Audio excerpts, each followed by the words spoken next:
Hey everyone, it's Deanna. Today, we're diving into a creepy crime story.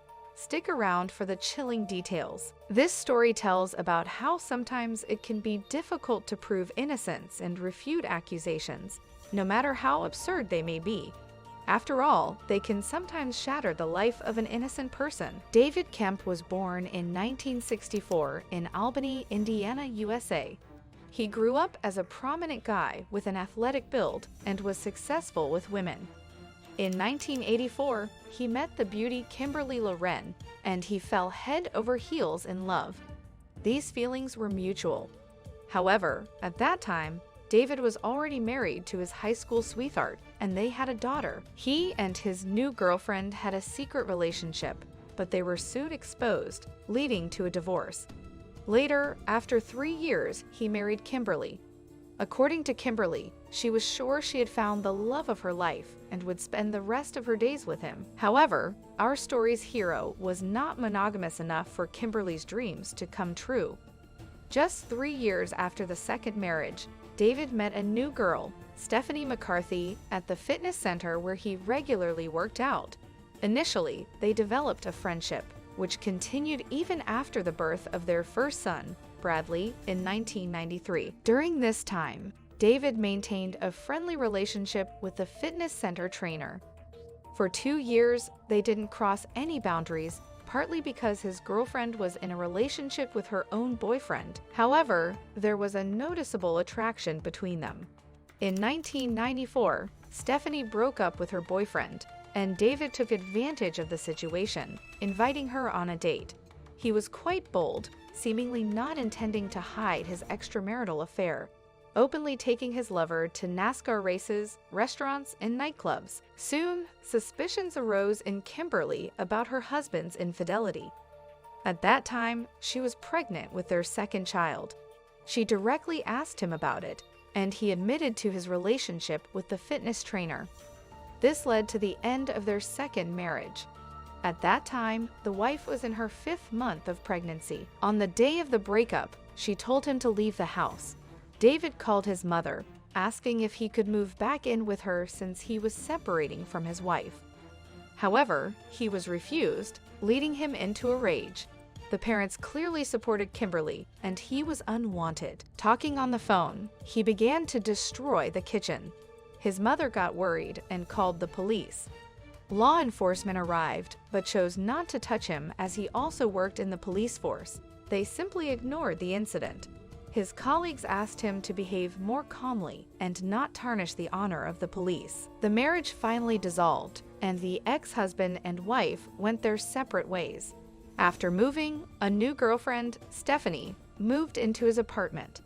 Despite having her own place, this upset David's relatives, and he completely lost their support. They sided with his ex-wife, Kimberly, disapproving of his affair with his son's mother, at a time when his pregnant wife needed his support the most. The second child, a girl named Jill, was born on February 28, 1995, with the father does not present during childbirth and showing no interest afterward. Instead, his parents were there, continuing to support the abandoned wife comprehensively. However, David's new romance was not destined to last long. It ended in March 1995 when Stephanie, despite her continuing relationship with David, began cheating on him. This happened during one of his visits to the gym where she worked. Despite her ongoing relationship with David, she started cheating on him, which he quickly began to suspect and eventually confirm.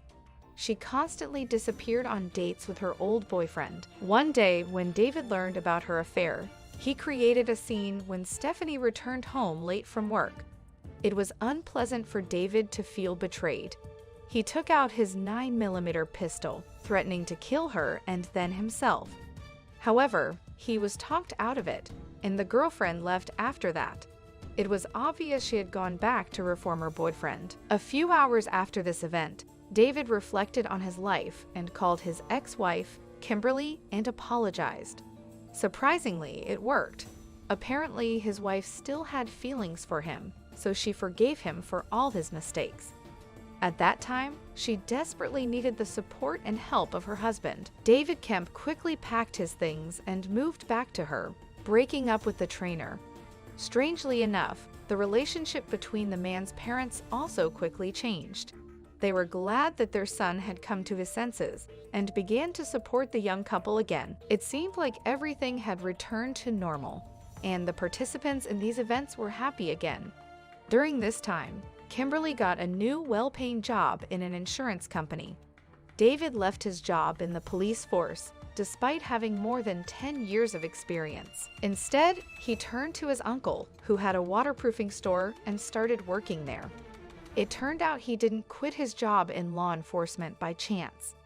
At that time, he had accumulated several dark marks on his resume, and there had been repeated complaints about his behavior. Because of this, he was about to be demoted and made an office worker. It was expected that he would lose his status as well as a significant portion of his salary. Meanwhile, his uncle's store was doing really well, so the new job brought David much more money than being a patrol officer. The Kemp spouses built their home in Georgetown, Indiana, which had long been a dream of the couple. It was very symbolic for them. The new home could become a symbol of the restoration of their relationship. It seemed that life had normalized, and they were truly happy. Much of this was thanks to the man who became much closer to his woman and children. His wife noticed that he had literally changed and corrected his usual attitude. For example, he started dedicating much more time to his son and daughter. However, this was just the tip of the iceberg. David's penchant for a dissolute lifestyle persisted. In 1997, he met an old acquaintance named Michelle. David had secret encounters with her, secluded in the back seat of his car, without his wife's knowledge. However, his old friend quickly ended the relationship upon learning about David's marriage and children.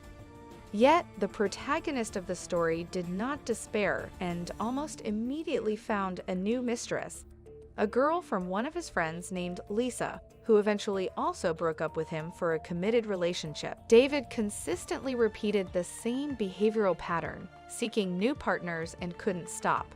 Despite the pleas from his wife's parents, he was assertive, lost his temper if rejected, but quickly lost interest and resumed the search for a new lover.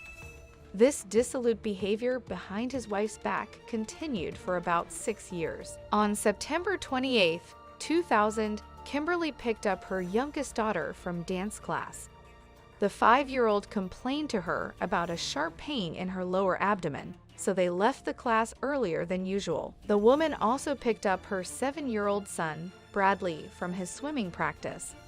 According to a neighboring couple living nearby, around 7:30 p.m., Kimberly returned home with the children. They saw her in her car as she pulled into the driveway. Then she opened the garage and drove inside. She spent quite some time in the garage, and it is not known for sure what was happening there. The neighbors were not watching her at that moment, but a couple of times, looking out the window, they saw that her car was still there.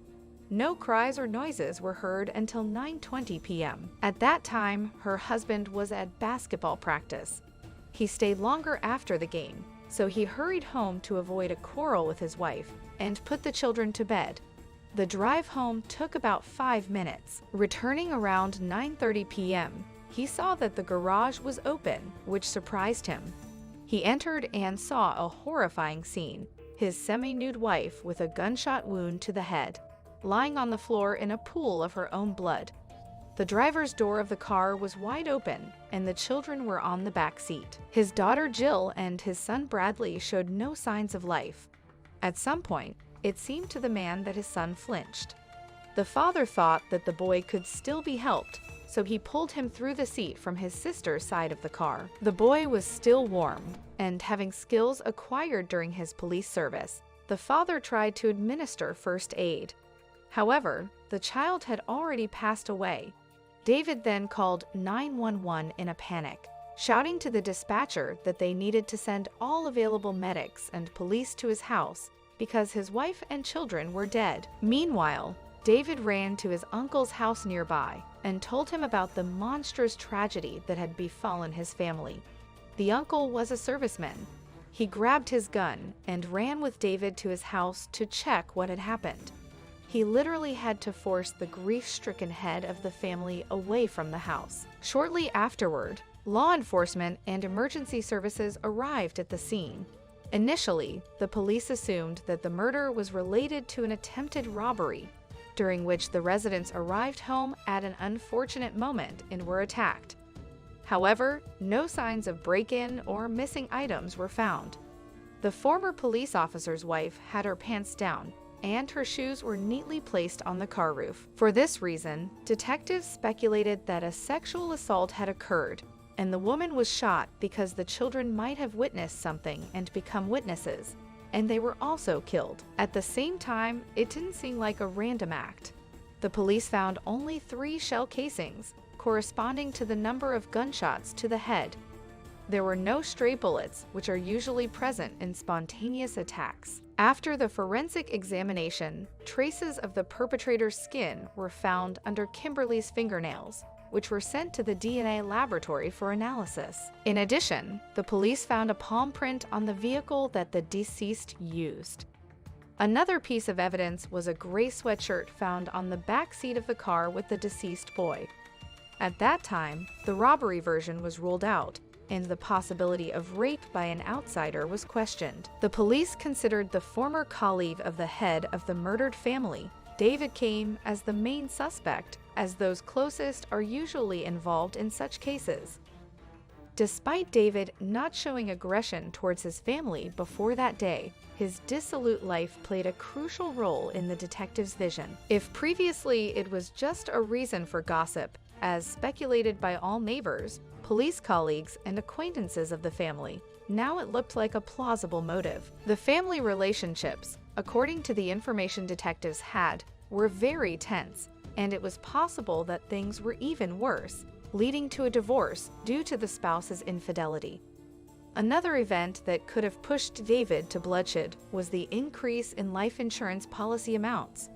Strangely enough, this happened just a few days before the horrifying events described. Questioning the former police officer turned out to be quite challenging, as he was well acquainted with all the techniques used by colleagues. Investigators had to apply different methodologies.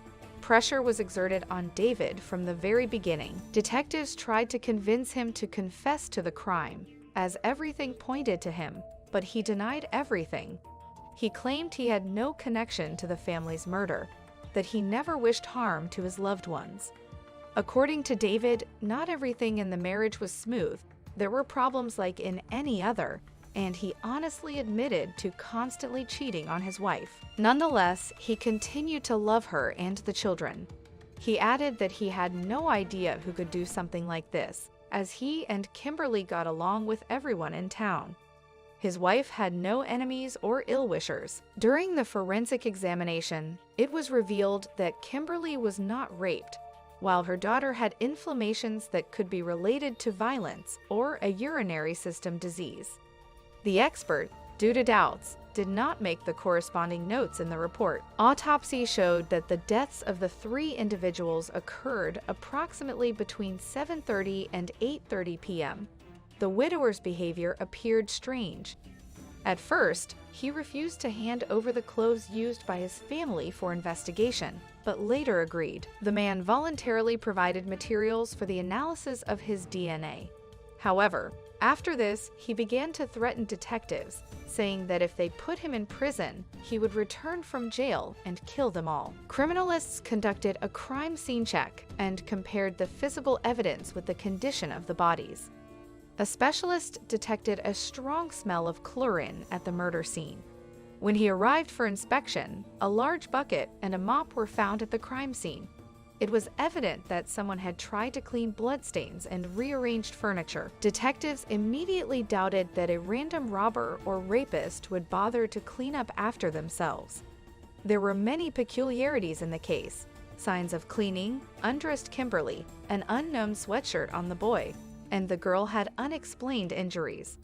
All of this looked like a setup, and being an experienced police officer, David knew it well. Regarding the fingerprints found on the car, the police also had serious doubts.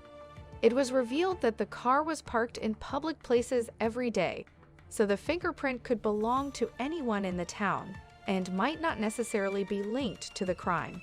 It couldn't be precisely identified. The position of the victim's shoes was a strange aspect. A pair of shoes was removed from her and neatly placed on the car roof. This did not correspond to the behavioral profile of any of the potential criminals. Investigators had two theories. First, the woman might have taken off her shoes in the car and then placed them on the roof when she got out. However, it was unclear why she did that. Perhaps she was driving barefoot, but David stated that his wife never drove like that. The second possibility was that the perpetrator might have had an unhealthy fetish for women's shoes. The gray sweatshirt found on Bradley was not identified by David. He had no idea where it came from or to whom it belonged. Probably it belonged to the criminal. But why did he put it on the child? Although no DNA was found on the sweatshirt, an important clue was overlooked immediately, namely the inscription spine.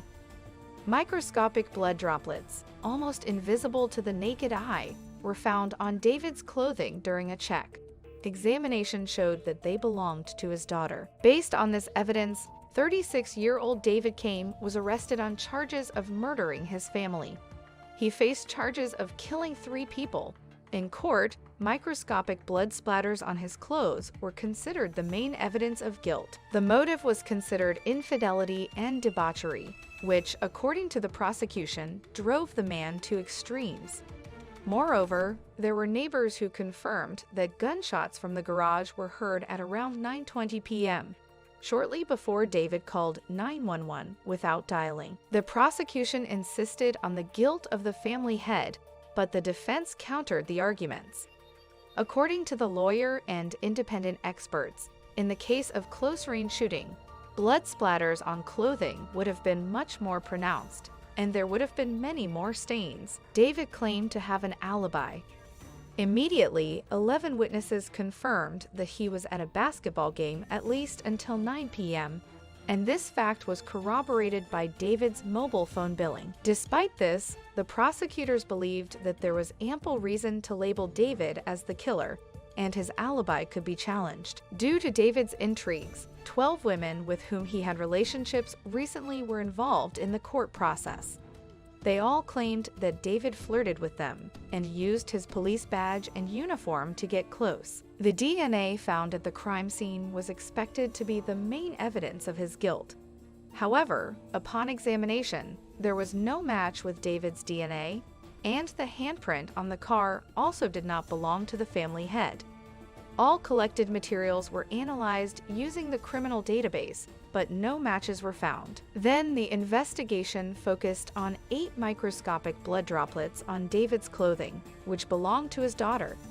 An expert witness, who worked at the crime scene, believed that such droplets on clothes could only occur with a point-blank shot. Later, it was revealed that this so-called expert was just a photographer and had no connection to forensic analysis. However, during the initial trial, he acted as a full-fledged forensic expert and drew corresponding conclusions. Suspicions were also raised about the suspect's alibi. However, 11 witnesses persistently argued that the man was at the game and could not be at home during the murders.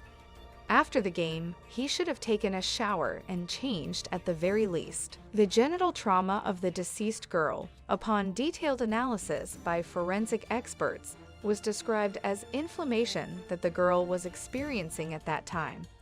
The initial version of sexual violence by the father was ruled out. The defense claimed that the microscopic blood droplets, considered the main evidence of guilt, were too small. If David had shot his children and wife at point-blank range, there should have been much more and significantly larger bloodstains. Presumably, he got these marks when reaching for his son through his daughter to pull him out of the car and help him. Despite the lack of actual evidence and a confirmed alibi, on March 17, 2002, David Camm was found guilty of killing 3 people and sentenced to 195 years in prison. However, the convicted immediately appealed, stating that the trial was unfair and he was unjustly convicted due to lack of evidence. In August 2004, the Supreme Court agreed with the man and accepted his appeal. However, the prosecution disagreed and continued to believe that David was the one behind the murder of his family. In 2005, a retrial took place. During it, it was revealed that some of the evidence with DNA traces did not match the police databases at all. Despite being stated at the very beginning, all this resembled a deliberate falsification to convict the man. Essentially, investigators did not even look for other possible suspects and immediately focused all their attention on David. After these events, the police carefully compared the DNA samples found at the crime scene and found a match with a criminal named Charles Bonney. At the time of the bloody massacre, the man had recently been released from prison after another crime. He confirmed that the sweatshirt was his, but also mentioned that long before the crime, he had donated it to the Salvation Army as a contribution and did not know its further fate. As for the shoes, Bonney did indeed have a fetish for women's footwear, and he had already been involved in 3 women's abductions. Also, Charles had the nickname Backbone, a word that was written on the found and unidentified sweatshirt. The examination of the material evidence showed that the palm print, DNA traces on the deceased's clothing and under the victim's nails belonged to Charles. Before the crime, he was at liberty as he had been released on parole. The police became interested in this fact and invited him for questioning. The new prime suspect denied his involvement in the murders. While answering the police's questions about the family's murder, he repeatedly changed his statements. Ultimately, the man told the police that he came to David's house to sell him a gun. The buyer obtained the weapon, and after that, he shot his entire family. At that time, Charles was still in the house, but he was forced to remain silent as he, too, was threatened with murder. According to the new suspect, he tried to escape and accidentally stumbled upon the victim's shoe. The criminal portrayed himself as a good guy and told the police that he stopped to pick up Kimberly's shoes, placing them on the roof of the car. However, he could not explain how his DNA ended up on Kimberly's clothes and body, as well as under her nails, claiming that he did not touch her. Everyone realized that his words were lies. During a re-examination of all the evidence, experts discovered another set of DNA sample. The examination revealed that this set belonged to Charles's former girlfriend, and they ended up there by accident. She was questioned, and it was revealed that Charles, the new suspect, returned home in a strange state on the night after the crime. He was nervous and breathing heavily. Additionally, he had a gun. Later, Charles showed an active interest in the progress of the investigation into the murder of the Camm family, not missing any news on television. Due to these facts, the girlfriend began to suspect his involvement in the murder. Charles also failed a polygraph test. Based on all this, Charles Bonney was arrested, and he was charged with the murder of Kimberly and her 2 children, but he continued to deny everything. Bonney faced trial. He almost immediately pleaded guilty to all 3 counts at the recommendation of his lawyer, but refused to disclose any details or motives of the committed crime. Ultimately, Charles Bonney was sentenced to an incredibly long prison term, totaling 225 years. Despite the killer confessing to the crime and being convicted for it, the trial of David Camm continued. It seemed like the perfect time to drop all charges against him and set him free. However, the prosecution began to work on the version that he was an accomplice to the crime and conspired with Charles. In this case, the main evidence became the intimate injuries found on David's daughter. It was believed that the biological father was still a domestic tyrant who harassed his daughter. When the wife found out about this, she threatened to report him to the police. Therefore, according to the prosecution, he decided to murder his entire family. For this purpose, David conspired with the released Charles to conceal his heinous crimes. Perhaps he did not participate directly in the massacre, but he incited Charles and was the ideological inspiration behind this case. According to the prosecution, David denied all this in the new trial. Another forensic expert, examining the body of the girl, confirmed that there was no violence against her and the inflammation was related to illness. The defense insisted that David and Charles were never acquainted. They had no common friends, correspondence, calls, or any connection between them. On March 6, 2006, David was again found guilty of killing his family. This time, he was sentenced to life imprisonment. The accused immediately filed an appeal, as sexual violence against his own daughter, which particularly outraged him, was added to the previous charges. However, the prosecution did not provide a single piece of evidence of violence. The appellate court, reviewing the case materials, again sided with David due to the lack of evidence and overturned the verdict. It was revealed that at that time, the prosecutor accusing Camm was interested in this case. It turned out that at that time, he had a contract to write a book about this case, and he could not deviate from his position. Considering the financial interest, a new prosecutor was assigned to the case, and thanks to this, new details emerged. In this trial, a photographer who had acted as an expert in the first two court cases confessed that he had lied and was not a forensic expert. A reanalysis of all DNA samples confirmed that it was Charles Bonney who left his traces at the crime scene and on the bodies of the victims. But even after this, accusations against David did not end. The motive was considered financial gain. Due to the death of his wife, the man received $750,000 from her life insurance.